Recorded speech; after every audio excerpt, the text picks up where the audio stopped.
Okay. All right, on the phone we have Daniel Jacobs, one of the very, very good borderline. He's right on the great cusp, up-and-coming boxers. I had him on one of my Prospect Perspective videos, and now I got him live for an interview, and we're going to go through and talk about his life growing up, professional career now, things he's going through, things he's overcame, in case people don't know, and we'll get it started. Number one, Daniel, how are you doing today? I'm doing pretty good, man. I can't complain. Life is beautiful, man. That's awesome, man. That's awesome to hear. And you know, a lot of fighters like me, when I started boxing and stuff, I did it strictly because my father said I couldn't, or he thought I would get beat up. Yeah. So that was my motivation to go in there and actually to show him wrong. You know, to show him I could get punched in the face and still be able to do that stuff. And that was one of the questions I wanted to ask you you know, what got you into fighting? Because normally people just don't say, hey, you know, I think this would be good to get punched in the face for a while. Right. Well, I think with me it was more so of, well, actually, I really wasn't a bad kid, but I used to get into a lot of fights in school. So I got into one fight with this particular kid, and this kid actually, we was friends, and then next week we wasn't friends, and then the next week, you know, we'll fight. So it would be kind of on and off type of thing, right. But I found out that he was going to the local gym one day, and I was just like, wow, maybe this is my opportunity to go down there and like beat him up and don't get in trouble from the principal or from my parents and stuff like that. So right. I went down, and my second day ever in the gym, they made me spar, and I was just like, wow, like I did really, really good. So from that point on, I just realized that this was something that came pretty much natural. So if I really work hard, you know, I could really be successful. Yeah, absolutely. Yeah, that's the exciting thing, man. They put you in there. So you had 144 amateur fights, right? Yeah. Now there wasn't any on the side, you know, that they didn't throw into your record. I know how that, you know, like tournaments and stuff. Maybe a couple, but not for the most part. I know it's like 144. Yeah, so we're looking at, you know, four Golden Gloves, four New York Golden Gloves, 2-time national Golden Gloves, and 2-time PAL. I mean, so your amateur background is very, very extensive, and you're looking at going in there, and did you have anything? You did the Junior Olympics, I saw that, but were you an alternate for the Olympics? How was that? Or well, see, in order to be an alternate for the Olympics, I mean, because technically I thought I was an alternate, right? Because I lost in the finals, so I mean, you know, technically you're supposed to be an Olympic alternate if you lose in the finals, but. Yeah. You know, I guess they wanted me to go to China and to work with Sean Estrada and all that stuff. I'm like, well, I'm not going to do that. I don't like that guy. Why would I want to go over there and work with him? You know, I wanted to pursue my career, so that's what I did. Well, absolutely. Yeah, the second, you know, the first time you actually get an opportunity to fight pro, you might as well, especially if you're going to be good enough. And looking in there, I mean, your first pro fight, you fought under the Floyd Mayweather-Ricky Hatton undercard. Yeah. I mean, does it really get any bigger than that when you start thinking about it in boxing terms? Well, I think it was pretty ill, man. I think it was really, really dope because me turning pro and fighting on somebody of that magnitude, those two guys were the biggest on the planet as far as boxing goes. And for me to come into the professional level, seeing this, it kind of like gave me hopes for something even bigger, you know? So it's like if you go and you turn pro and you're on a regular, you know, small little card, so it's cool. I mean, you know, you're off to a good start. Right. But I think for me, it just gave me that extra oomph, you know, because I didn't want to go to a local card. I didn't want to go to these things. I wanted to be in the mainstream and in the main public. So, you know, Al Heyman's been taking really good care of me, and I'm, you know, really appreciative of that. Yeah, that's a good guy to get in with, you know, Al Heyman. Yeah. And you were on the Hatton-Pacquiao undercard when you beat Mike Walker. I mean, you're on the Juan Manuel Marquez, Juan Diaz, you know, the fight of the year undercard. So, I mean, the undercards you fought under are massive. Yeah. So that exposure, you know, and that's one of the reasons why I'm glad you accepted the interview is I have a couple people follow me on YouTube, and I want to get it out there and get people to see you. And, I mean, you got the win over Ishii Smith with the NABO. You know, the NABF. I mean, a lot of great wins there. The one, and we'll just go over this real quick. I mean, Dmitry Pirog, I had you winning 3 of the 4 rounds. You were outboxing him, you were beating him, you had him down, and you know, things happen. It's boxing. Yeah, that's boxing. But then after that, I noticed you have a lapse. You know, you had 2 fights afterward. Jesse Orta and then Robert Kluwer. Something like that. But then, right. And then there's that gap, and that's where I want to ask you. Recently, now, you're clear? You're fine now? There's no cancer or anything, or? Well, see, what happened was I did catch cancer. I did catch a tumor in my spine. Right. That paralyzed me. So right now I'm just I would say I'm about 85-90% back to normal. I'm cancer free now, and you know, doing radiation. I mean, doing physical therapy and stuff like that. You know, getting me back to where I want to be. I've been out for so long, and I'm just really anticipating coming back to the ring. Right. Now, when did they think that actually set in? When did they think that, or how long had you had it when they caught it?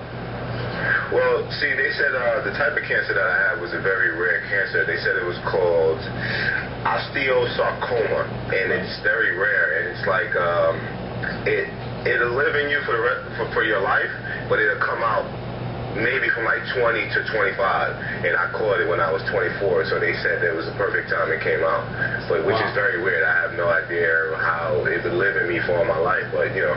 Yeah, that's crazy. So you went through. You noticed you were starting to have trouble with your legs, yeah. And about what time? I was actually scheduled to come back to Freddie to train. We're talking Freddie Roach. Yeah, we talking right. Freddie Roach. You can drop names, man. You can drop names. Go ahead. Yeah, we was gonna go back out to Freddie Roach to train for, you know, our second fight together, and you know, we was looking forward to going on an up and up. But then when I found out that, you know, I wasn't really feeling good, I had to go to the doctor, and you know, luckily I went, you know, at the time I did, because if I would have waited longer, it wouldn't have been good. Right. Yeah. Yeah, cancer, usually that's never associated with anything good when you're looking at that stuff. So now, you got involved. Did you get involved with Your Health, yourhealth.com? Did you get involved with that after the cancer, or were you kind of getting in with that before the cancer? Well, with Your Health, I got in way before, because I think I got in, like, during the start of my career, because at the time I was looking for some type of supplements that'll really take me to that next level. I think boxing as a whole really don't know too much about health and nutrition, so that's really more so why I really reached out and try to get more knowledgeable and educated in that area. Right. So when I found out about Your Health, you know, I went to, you know, one of the meetings, and I found out what they had to offer, and I was just like, wow.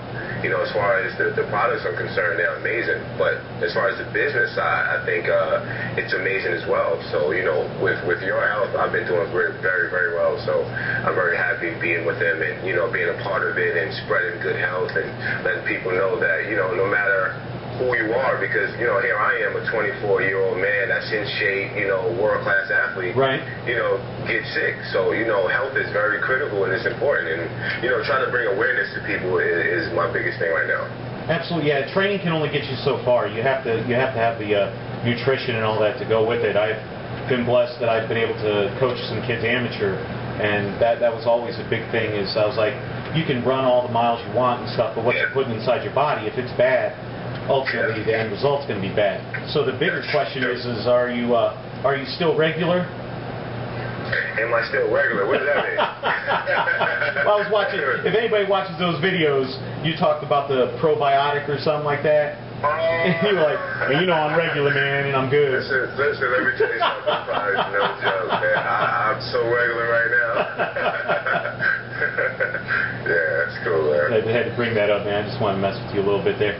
So, is there any other things that you're with that you want to promote now? Or is there any websites that we need to get out there for you? Like, I mean, just the regulars, man. Just you know, you can go to my website, and you know, if you're interested in the products that I've been taking, you know, to pretty much kind of change my life, you know, you can visit my website. It's DanielJacobs.info. .info, also, yeah, you can follow me on Twitter if you don't already. Twitter.com/DanielJacobsTKO, and Facebook. So, you know, I put out updates pretty much every day to let the fan knows what's going on or what I'm doing or what I got next. So, if you want to stay in contact, that's how you can contact me. Absolutely. So, what are we looking at? Maybe 6 months before your next fight, somewhere in there? I don't want to put you on the spot. Man. We're looking at June. I talked to Al Heyman and I let him know that I'm feeling good and, that I'm looking forward to coming back. Because May is where I got the surgery, so, I would give it at least a whole year to recover. Right. And then I would say about June we could get back in there, take a couple light fights, and then, get back where we was. If not, get back to where we want to be. Right, absolutely. Because, yeah, you were definitely hitting you were going up the roller coaster right there. You were flying up, and I've written down, I don't know if you've ever seen, but I did a prospect perspective video on you. Yeah, I seen it. It was pretty cool. Did you really? Okay, all right. Say that.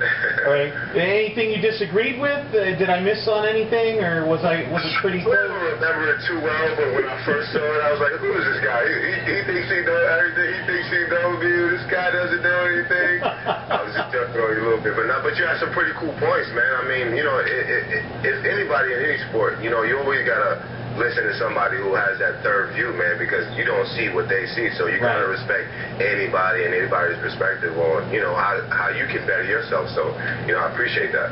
Oh, that's awesome, man. That makes it worthwhile. That's why I do these things, and going on there. If you want, I don't have to badger you anymore with too many questions from me, but I got some people online that would like to ask you a couple questions, if that's cool with you. Let's go for it. Okay. So going online, we had one of the questions right here is what current successful pro fighters did you actually fight in the amateurs, and how did you do against them?